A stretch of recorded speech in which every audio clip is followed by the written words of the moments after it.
బోట్లో పడవ ద్వారా మేము ఆ రోజు ట్యాంక్ బండ్ మీదకి ఎక్కాం. అలాంటి మిలియన్ మార్చ్ రోజు ఉద్యమాల కిల్లా ఈ వరంగల్ జిల్లాలో ఉండడం నాకు కూడా చాలా సంతోషాన్ని కలిగిస్తూ ఉంది. అయితే వరంగల్లో గతంలో కూడా చాలా భారీ బహిరంగ సభలు జరిపిన ఘనత వరంగల్ బీఆర్ఎస్ పార్టీకి ఉన్నది. వరంగల్ బీఆర్ఎస్ పార్టీ చాలా పటిష్టవంతమైన నాయకత్వం కలిగింది. ఎంతో సమర్థవంతమైనటువంటి నాయకులు ఉన్నారు. గతంలో 15 లక్షల మందితో కూడా మహాగర్జనను ఎన్నో పెద్ద కార్యక్రమాలను వరంగల్ జిల్లాలో నిర్వహించినటువంటి చరిత్ర బీఆర్ఎస్ పార్టీకి ఉంది. అయితే ఈరోజు ఏప్రిల్ 27వ తేదీన జరపవలసినటువంటి సభకు వరంగల్ జిల్లా పార్టీ సీనియర్ నాయకులందరూ, అదేవిధంగా మాజీ మంత్రివర్యులు మిత్రులు బాల్కొండ శాసనసభ్యులు ప్రశాంత్ రెడ్డి గారు, నేను చాలా సైట్లు కూడా మేము చూసాం ఈరోజు. సో ఇంకా మేము ఫైనల్ వ్యూకు రాలేకపోయినాం, ఎందుకంటే ట్రాఫిక్ జామ్స్ ఉండొద్దు, ప్రజలకు ఇబ్బంది కలగొద్దు అని చాలా జాగ్రత్తగా పార్కింగ్ ఏరియాస్ ఎక్కువగా ఉండాలి అని ఈరోజు ఒక 2 స్థలాలు మాకు జిల్లా పార్టీ నాయకులు చూపించడం జరిగింది. వాటిని కొంత ప్రాథమికంగా చూసాం, కానీ చీకటి అయిపోయింది. మళ్ళీ ఇంకొకసారి చూసి ఫైనల్గా స్థలాన్ని నిర్ణయించాలని డిసైడ్ చేసుకున్నాం.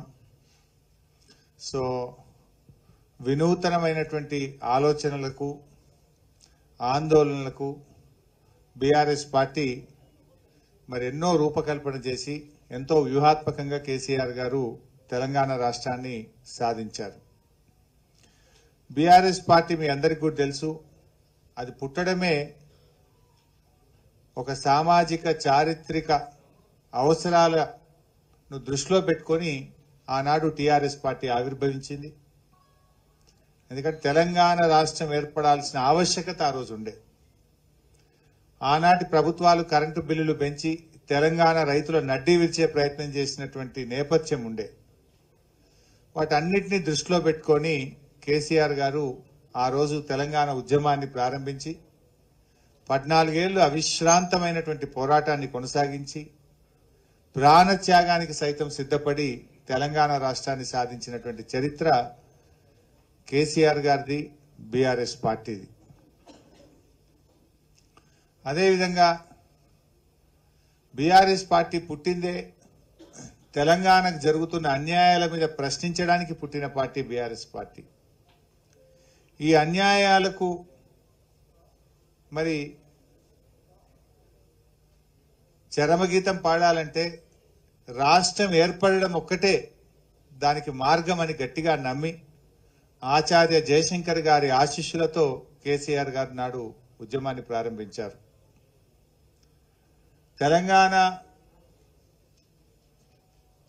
ప్రజలు మరి కేసీఆర్ను, బీఆర్ఎస్ పార్టీని గుండెకు హత్తుకొని బ్రహ్మరథం పట్టారు. చివరికి కేసీఆర్ గారు కేసీఆర్ చచ్చుడో తెలంగాణ వచ్చుడో అని ఆమరణ నిరాహార దీక్షకు సైతం పూనుకొని ఢిల్లీని కదిలించి రాష్ట్రాన్ని సాధించారు. అంతేకాదు 10 సంవత్సరాల పాలనలో రాష్ట్రాన్ని సాధించడమే కాదు, 10 ఏళ్ల కేసీఆర్ గారి పాలనలో అద్భుతమైనటువంటి ప్రగతిని, దేశానికే దిక్సూచిగా తెలంగాణ రాష్ట్రాన్ని నిలిపి చూపారు.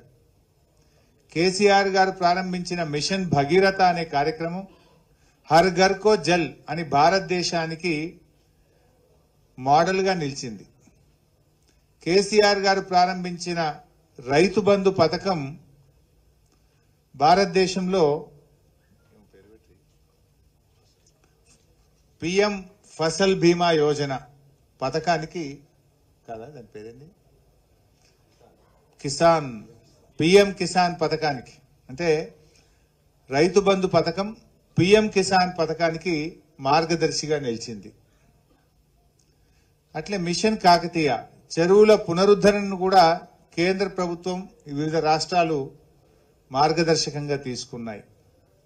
అట్లా ఒక్క కార్యక్రమం కాదు, ఎన్నో అద్భుతమైన కార్యక్రమాలు నిర్వహించి దేశంలోనే అత్యధిక వరి ధాన్యం ఉత్పత్తి చేసే రాష్ట్రంగా తెలంగాణను నిలిపారు కేసీఆర్ గారు.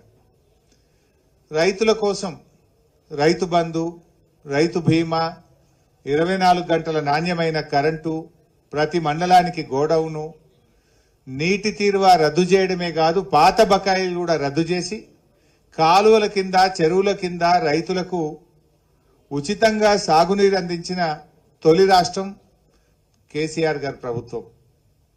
మిషన్ కాకతీయ కింద చెరువులు బాగు చేశాం. అన్ని ప్రాజెక్టులకు తూములు పెట్టి ప్రాజెక్టుల నీళ్లతో చెరువులు నింపే కార్యక్రమాన్ని చేసింది కూడా బీఆర్ఎస్ ప్రభుత్వం. అట్లా ఎన్నో రకాలుగా అటు రైతులకు కూడా మేలు చేశాం. పర్ క్యాపిటా ఇన్కమ్లో దేశంలో అగ్రగామిగా తెలంగాణ నిలిపారు. జిఎస్డిపి గ్రోత్ రేట్లో దేశానికే మార్గదర్శకంగా తెలంగాణ రాష్ట్రం నిలిచింది. ఎన్నికల్లో హామీ ఇచ్చిన పథకాలే కాదు, హామీ ఇవ్వని కార్యక్రమాలు కూడా చేసింది బీఆర్ఎస్ ప్రభుత్వం. ఇవాళ రేవంత్ రెడ్డి గారి ప్రభుత్వం ఏమో ఇచ్చిన హామీలు అమలు చేయలేక ఆపసోపాలు పడుతున్నారు. 6 గ్యారంటీల్లో ఒక్క గ్యారంటీ కూడా పూర్తిగా అమలు చేయలే. మహిళలకు ఏం చెప్పిండ్రు? మహాలక్ష్మి ఉచిత బస్సుకు పరిమితమైనరు, మహాలక్ష్మి ఎగ్గొట్టిండ్రు. చేయూత 4,000 రూపాయల పెన్షన్ అన్నారు, అమలైన పరిస్థితి లేదు.